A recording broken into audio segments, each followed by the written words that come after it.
अगहन का महीना, जिसको हम माघ का महीना भी कहते हैं, तो माघ माह की पूर्णिमा इस बार 18 दिसंबर को मनाई जाएगी। हालांकि स्नान दान की पूर्णिमा 19 दिसंबर को है, लेकिन रात की पूर्णिमा 18 दिसंबर को है। भगवान श्री कृष्ण गीता में कहते हैं कि माघ माह को स्वयं का महीना उन्होंने बताया है और इस पूरे महीने में भगवान श्री कृष्ण की पूजा आराधना की जाती है। मान्यता है कि माघ के महीने में भगवान सत्यनारायण की कथा का श्रवण किया जाए तो माँ लक्ष्मी भी प्रसन्न होती है। हालांकि इस दिन चंद्रमा की भी पूजा की जाती है और इस पूर्णिमा के दिन माँ लक्ष्मी की कृपा पाने के लिए कई तरह के प्रयोग भी किए जाते हैं। तो पूर्णिमा तिथि इस बार 18 दिसंबर शनिवार की सुबह 7:24 से शुरू हो जाएगी और अगले दिन 19 दिसंबर रविवार की सुबह 10:05 पर समाप्त होगी। ऐसे में माघ पूर्णिमा इस बार 18 दिसंबर को मनाई जाएगी। अब चूंकि इस बार के अगहन की पूर्णिमा के दिन शुभ योग बना हुआ है, क्योंकि साध्य नामक योग सुबह 9:13 तक है, इसके बाद शुभ योग शुरू हो जाएगा और ये पूर्णिमा तिथि जब चंद्रमा शाम में 4:46 पर उदय होगा तो इस दिन चंद्रास्त का समय प्राप्त नहीं है। तो इस पूर्णिमा का महत्व बहुत ज्यादा है। इस दिन बहुत सारे प्रयोग किए जाते हैं। स्नान दान की पूर्णिमा है और इस महीने में चूंकि पवित्र नदी में स्नान करने का भी पुण्य फल कई गुना, 1000 गुना ज्यादा बढ़ जाता है और चंद्रमा की पूजा करने से कुंडली का चंद्रमा बेहतर होता है। साथ ही भगवान श्री कृष्ण का आशीर्वाद ताउम्र बना रहता। पूर्णिमा तिथि पर चंद्रमा से जो किरणें निकलती है वो काफी सकारात्मक होती है और सीधे दिमाग पर असर डालती है। अब चंद्रमा पृथ्वी के सबसे नजदीक है, इसलिए पृथ्वी पर सबसे ज्यादा प्रभाव चंद्रमा का ही पड़ता है। अगर हम भविष्य पुराण की माने तो 3 ऐसी पूर्णिमा है पूरे साल में, बैसाख पूर्णिमा, माघ पूर्णिमा और कार्तिक पूर्णिमा, जिस दिन स्नान दान के लिए सबसे ज्यादा सर्वश्रेष्ठ है। यानी इन तीनों पूर्णिमा को स्नान दान का पुण्यफल आपको ज्यादा मिलता है। तो इस दिन कुछ खास प्रयोग भी किए जाते हैं।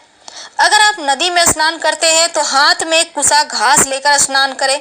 अगर घर में करते हैं तो जल में गंगा जल मिलाकर ही स्नान करें तो बढ़िया है। अगर आप व्रत रखते हैं तो अच्छी बात, नहीं रखते हैं तो कम से कम सात्विक भोजन कीजिएगा। इस दिन अगर आप दान करते हैं तो करोड़ गुना अधिक पुण्य फल की प्राप्ति होती है। क्योंकि भगवान विष्णु ने सृष्टि की रक्षा के लिए मत्स्य अवतार भी कार्तिक पूर्णिमा के दिन ही लिया था और शिवलिंग पर अगर त्रिपुरी पूर्णिमा भी हम कार्तिक पूर्णिमा को कहते हैं, अगर आप दूध, शहद, गंगा जल अर्पित करें तो भगवान से प्रसन्न होते हैं। और इस मास में चूंकि भगवान विष्णु जल के अंदर निवास करते हैं, इसलिए नदियों तालाबों में स्नान करने से भगवान विष्णु की पूजा का पुण्य फल भी प्राप्त हो जाता है। तो इस बार की पूर्णिमा बहुत खास है। इस दिन कुछ खास प्रयोग करके अपने जीवन की मुश्किलों से आप बाहर निकल सकते हैं। अब भगवान भोलेनाथ ने त्रिपुरासुर नामक असुर का अंत किया था, इसलिए त्रिपुरारी के रूप में वो पूजित होते हैं और ऐसी मान्यता है कि इस दिन कृतिका में शिव शंकर के दर्शन करने से 7 जन्म तक व्यक्ति ज्ञानी ही रहता है। तो इस दिन कुछ विशेष प्रयोग में चले जानते हैं। स्वस्तिक का एक छोटा सा प्रयोग जो जीवन की मुश्किलों को दूर करेगा। सनातन धर्म में स्वस्तिक को पर ब्रह्म की संज्ञा दी गई है और पुराणों में स्वस्तिक को धन की देवी माँ लक्ष्मी और बुद्धि के देवता भगवान गणपति का प्रतीक भी माना गया है। और स्वस्तिक जो है 2 शब्दों से बना है, सु और अस्ति, जिसका अर्थ होता है शुभ हो, कल्याण हो। वैसे तो ज्योतिष में स्वस्तिक के कुछ अलग प्रयोग भी बताए गए हैं, जिन्हें करने से जीवन की समस्त बाधाएं दूर होती है और धन, धान्य, सौभाग्य, अखंड लक्ष्मी की प्राप्ति होती है। क्योंकि पूर्णिमा तिथि है तो आपके घर में जो तुलसी के पौधे हैं उसमें लाल धागा जरूर बांध दीजिएगा। मौली धागा पतला सा, हल्का ढीला करके ही बांधना है आपको। और बांधते समय आप अपने मन की मनोकामना जरूर कहें, आपकी मनोकामना पूर्ण होगी। और जब आप, चूंकि इस बार बहुत खास संयोग में आया है, चंद्र ग्रहण है, हालांकि भारत में दिखाई नहीं देगा, लेकिन फिर भी आप कोई भी शुभ मंगल कार्य इस दिन ना करें तो उत्तम रहेगा। और इस दिन अगर आप स्नान दान करते हैं तो असीम पुण्य भी प्राप्त होता है, जीवन की मुश्किलें दूर होती है। जो गृहस्थ जीवन में लोग हैं वो लोग आंवले का चूर्ण लगाकर शरीर में स्नान करें तो पुण्य मिलेगा। जो लोग सन्यासी हैं वो तुलसी के पौधे की जड़ की मिट्टी शरीर में लगाकर स्नान करें और भगवान श्री विष्णु के ओम अच्युताय नमः, ओम केशवाय नमः, ओम अनंताय नमः मंत्रों का जप करें तो उत्तम है। तो इस दिन माँ लक्ष्मी सबसे ज्यादा प्रसन्न रहती हैं जो कि जीवन में खुशियां देती हैं। तो इस दिन विशेष प्रयोग जरूर करें और सुबह 5 बजे से सुबह 10:30 तक माँ लक्ष्मी पीपल के वृक्ष पर निवास करती हैं, इसलिए आप पीपल के वृक्ष में मीठा जल जरूर अर्पित करें। पुराणों में स्वस्तिक को लक्ष्मी और गणपति का प्रतीक माना गया है। स्वस्तिक का अर्थ है संस्कृत में शुभ और अस्ति, जिसका अर्थ होता है शुभ, और स्वास्तिक से परिवार, धन, स्वास्थ्य संबंधी समस्याएं भी खत्म होती है। तो स्वास्तिक से कैसे आप तमाम परेशानियों से छुटकारा पा सकें, आइए जानते हैं। सबसे पहली बात तो अपने घर के मुख्य दरवाजे पर आम के पत्तों का बंधनवार जरूर लगाइएगा। आपने जो नवरात्र में लगाया है उसको खोलकर हटा दें और फ्रेश आम के पत्तों का बंधनवार लगाइए, या अशोक के पत्तों का भी लगा सकते हैं। इसके बाद घर के मुख्य दरवाजे पर बाहर की तरफ से हल्दी और चावल, यानी चावल थोड़ा सा आप लेकर भिगो लें और उसको पीस कर उसका पेस्ट बना लें, उसमें हल्दी डालकर एक चुटकी आप इसी घोल से घर के मुख्य दरवाजे पर बाहर की तरफ से स्वस्तिक बनाएं, या तो ऊपर में बीचों बीच बनाएं या फिर दोनों तरफ बनाएं। अगर हल्दी चावल का नहीं बनाते हैं तो सिंदूर में तेल या फिर घी मिक्स करके भी आप बना सकते हैं। ये स्वस्तिक आपके जीवन में शुभता को बढ़ाएगा, नकारात्मक ऊर्जाओं को दूर करेगा और माँ लक्ष्मी और गणेश जी की कृपा भी बरसेगी। तो स्वस्तिक का निशान जो होता है जीवन में सिर्फ मंगल ही लेकर आता है और कुछ नहीं।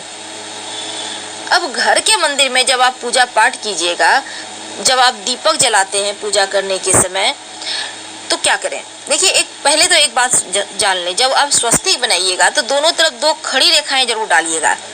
ये स्वस्तिक को बांधता है। अगर आप सिर्फ स्वस्तिक बना देंगे, खड़ी रेखाएं नहीं डालेंगे तो लक्ष्मी स्थिर नहीं रहेगी, पैसे इधर से आएंगे उधर से निकल जाएंगे। और आप चाहते हैं अगर पैसे टिके तो दोनों तरफ 2 खड़ी रेखाएं जरूर बनाइए। ये जीवन में विशेष शुभ मंगल करता है।